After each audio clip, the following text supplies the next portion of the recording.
Hooke's law. Springs were investigated by Robert Hooke nearly 350 years ago in an experiment like this law.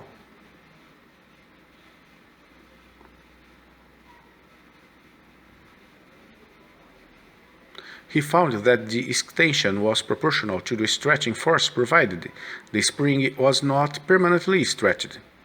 This means that double the force doubles the extension, trebling the force trebles the extension, and so on. He had displayed the results on a graph by plotting extension on the horizontal axis, the x-axis, and the force on the vertical axis, y-axis. For a typical spring, the first section of this graph is a straight line passing through the origin. The gradient of the straight section of this graph turns out to be an important quantity known as the force constant of the spring, sometimes called either the stiffness or the spring constant of the spring.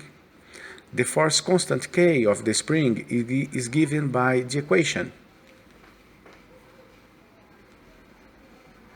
The force constant is the force per unit extension. The SI unit for the force constant is Newton per meter. Rearrange the equation gives. This is the usual way of writing Hooke's law in symbols. Let's see how it works. Example. A spring is stretched 10 millimeters by a weight of 2 newtons. Calculate the force constant K and the weight W of an object that causes an extension of 80 millimeters.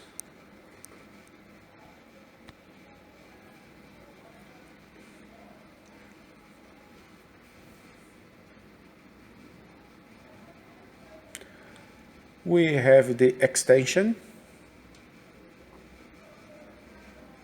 We have the force. Take the formula and substitute the values given in the question.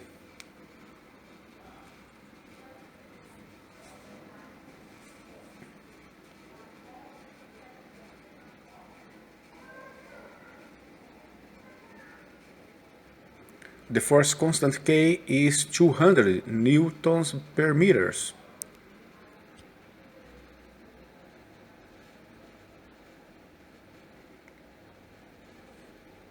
B. We have the extension. We don't know the force. We have the force constant K. Take the formula and substitute the values given.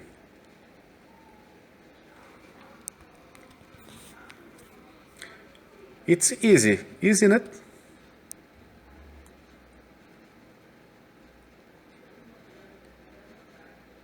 Another example.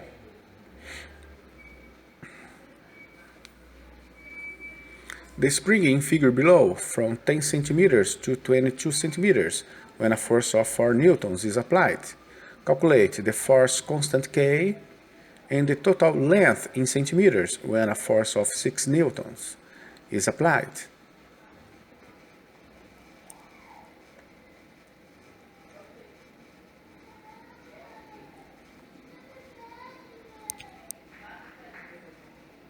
Pay attention in figure. Let's calculate the extension first.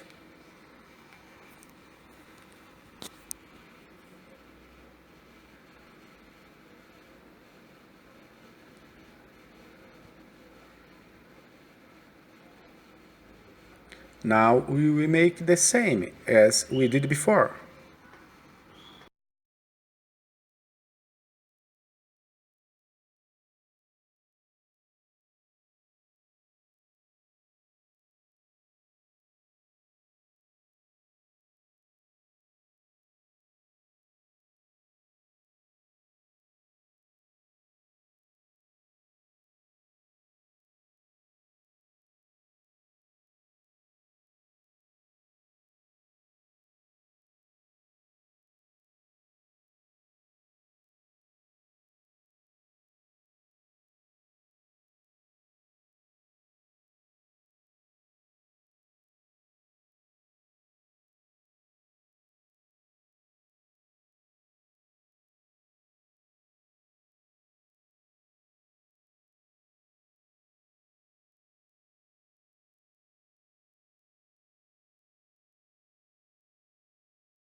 Read the question calmly and try to solve it on your own.